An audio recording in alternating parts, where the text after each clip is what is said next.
এইবেলি আমাৰ অম্বুবাচী মহাযুগৰ 2026 বৰ্ষৰ অহা 22 জুন তাৰিখে ৰাতি 9:08:42 যোৱাত প্ৰবৃত্তি হ'ব আৰু আমাৰ দেৱালয়ৰ পৰম্পৰা অনুযায়ী 3 দিনলৈকে আমাৰ মন্দিৰ বন্ধ থাকে। অৰ্থাৎ এইবেলি আমাৰ 23 তাৰিখ, 24 তাৰিখ আৰু 25 তাৰিখে বন্ধ থাকিব আৰু 26 তাৰিখে ৰাতিপুৱাই দেৱীৰ স্নান পৰ্ব আৰু নিত্য পূজা সমাপনৰ পিছত আমি দেৱীৰ দুৱাৰ মুকলি কৰি দিম তীৰ্থযাত্ৰীৰ কাৰণে। এই অম্বুবাচী মহাযুগৰ পৰিচালনাৰ কাৰণে আমাৰ দেৱালয়ৰ এখন কমিটি আছে। দেৱালয় কমিটিৰ লগত সহযোগিতাত অম্বুবাচী মেলা পৰিচালনা কমিটি এখন গঠন কৰি দিওঁ। তেওঁলোকে কিছু বস্তু আমাৰ যিখিনি কৰণীয় ইতিমধ্যে কৰিছে আৰু লগতে আমাৰ প্ৰতি বছৰে জিলা প্ৰশাসন, পুলিচ প্ৰশাসন আৰু অসম চৰকাৰৰ সহযোগিতাত আমি মেলাখন সুপৰিচালনা কৰি আহিছোঁ। এইবেলিও আমি পৰিচালনাৰ কাৰণে আগবাঢ়িছোঁ। আমাৰ উপস্থিত ডিচি ডাঙৰীয়া আছে, পুলিচ প্ৰশাসন আছে। তেওঁলোকৰ ফালৰ পৰা কি ধৰণৰ প্ৰস্তুতি লৈছে এই মেলাখন সহযোগিতাত তেওঁ আগবঢ়াব। নমস্কাৰ, আপোনালোক চবকে স্বাগতম জনাইছোঁ। ইতিমধ্যে দলৈ ডাঙৰীয়াই আপোনালোকক টাইমখিনিৰ বিষয়ে ক'লে আৰু মই জাষ্ট প্ৰশাসনিক ফালৰ পৰা কি প্ৰস্তুতি লোৱা হৈছে এইখিনি আপোনালোকৰ আগতে দাঙি ধৰিব বিচাৰিছোঁ। চবতকৈ প্ৰথম আমাৰ আৰম্ভ কৰোঁ কি এজন মানুহ কেনেকৈ এই 3 দিন ওপৰত ফুটিললৈকে আহিব পাৰিব তাৰ পৰা আৰম্ভ কৰোঁ। প্ৰথমত মই কেম্পৰ কথা ক'ব বিচাৰোঁ। আমাৰ 2টা ডেজিগনেটেড কেম্প আমাৰ জিলা প্ৰশাসনৰ ফালৰ পৰা আৰু টুৰিজম ডিপাৰ্টমেণ্টৰ ফালৰ পৰা প্ৰস্তুতি কৰা হৈছে। এটা হ'ল কামাখ্যা ষ্টেচনৰ জাষ্ট পিছফালে, ফাৰ্ষ্ট কেম্প কামাখ্যা ষ্টেচনত, যিটো জাষ্ট পিছফালৰ পৰা একদম পুৰা ফুল এৰিয়াত, আৰু ছেকেণ্ড কেম্পটো হ'ব পাণ্ডু পৰ্টত।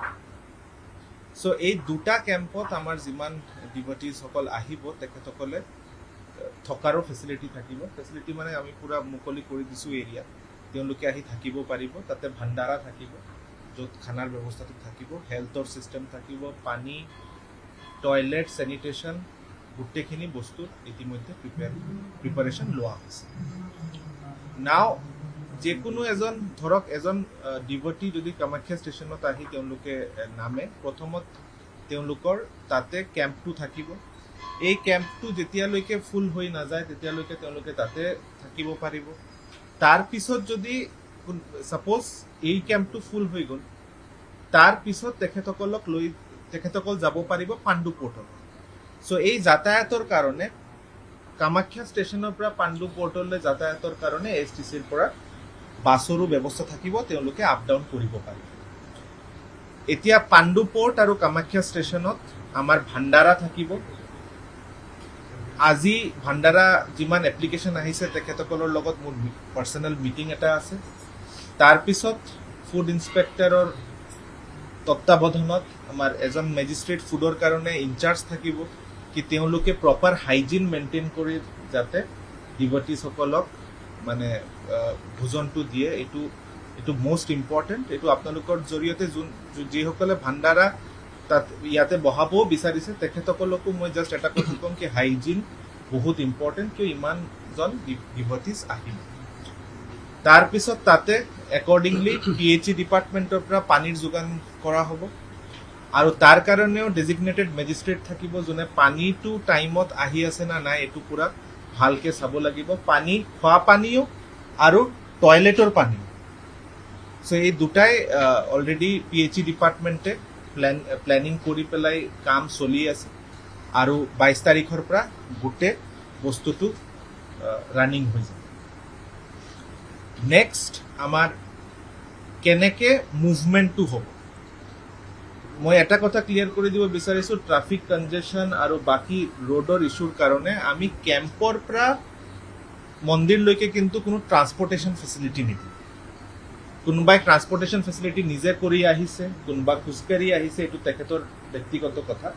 আমি ট্ৰান্সপৰ্টেশ্যন ফেচিলিটেশ্যন কৰিম অকল কেম্প টু কেম্প মুভমেণ্টৰ কাৰণে। কি কোনোবাই যদি কামাখ্যা ষ্টেচনত নামি পেলাই পাণ্ডু পৰ্টত যাব বিচাৰে, তেওঁৰ হাতত লাগেজ থাকিব পাৰে।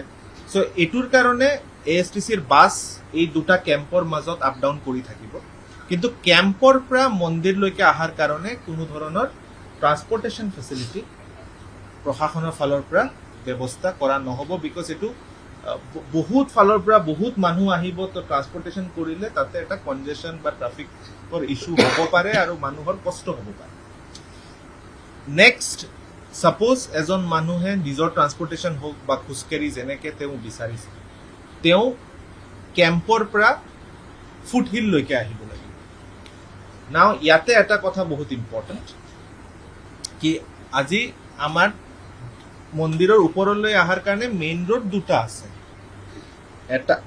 এটা মেইন ৰোড হৈ গ'ল নাৰ্চাৰী যোনটো মালিগাঁও ফ্লাইঅভাৰৰ ওচৰত আছে আৰু এটা হৈ গ'ল পাণ্ডুৰ ফালৰ পৰা যিটো বংশী বাগান হৈ পেলাই আহে মই ক্লিয়াৰিফাই কৰিব বিচাৰিছোঁ ডিভটিজ বা যিকোনো কেম্পৰ পৰা মানুহ আহিলে এণ্ট্ৰিটো নাৰ্চাৰী ছাইডৰ পৰাই হ'ব নাৰ্চাৰী ছাইডৰ পৰা এণ্ট্ৰি হৈ পেলাই তেখেত ওপৰত গৈ থাকিব তাৰপিছত ত্ৰিনাথ পইণ্ট এটা আছে তাৰ পৰা লেফ্ট গৈ পেলাই বংশী বাগান হৈ পেলাই ৱেষ্ট গেট হৈ পেলাই মন্দিৰত সোমাই ওলাই অহাৰ টাইমত চেণ্ট্ৰেল গেট যিটো মেইন গেট হৈ পেলাই ওলাই আহি আকৌ নাৰ্চাৰী পইণ্টলৈকে যাব আৰু এইটো ব্যৱস্থাটো এইকাৰণে কৰা হৈছে বিকজ আমাৰ যিকোনো ধৰণৰ ইছ্যু যদি মেডিকেল ইছ্যু হৈ যায় কাৰোবাৰ কিবা এটা ইম্পৰ্টেণ্ট ইউটিলিটি আমাৰ ওপৰত পঠিয়াব লাগে চ' তাৰ কাৰণে এটা ৰাস্তা মুকলি লাগিব এম্বুলেন্স মুভমেণ্ট বা যিকোনো ধৰণৰ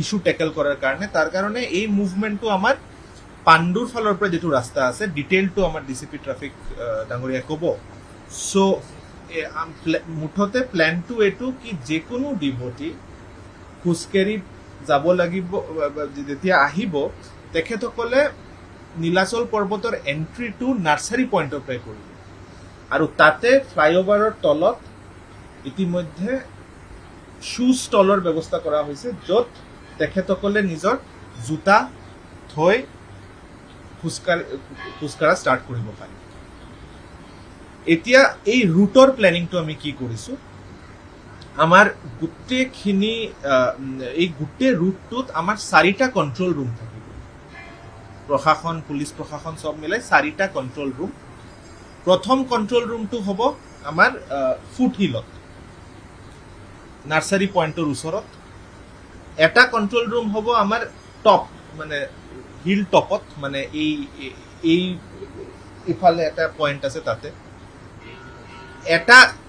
এটা কণ্ট্ৰল ৰুম হ'ব ৱেষ্ট গেটৰ ফালে আৰু এটা কণ্ট্ৰল ৰুম হ'ব আমাৰ প্ৰশান্তি লজত চ' 4টা কণ্ট্ৰল ৰুম এই কণ্ট্ৰল ৰুমত ছিনিয়ৰ অফিচাৰ ডেজিগনেটেড থাকিব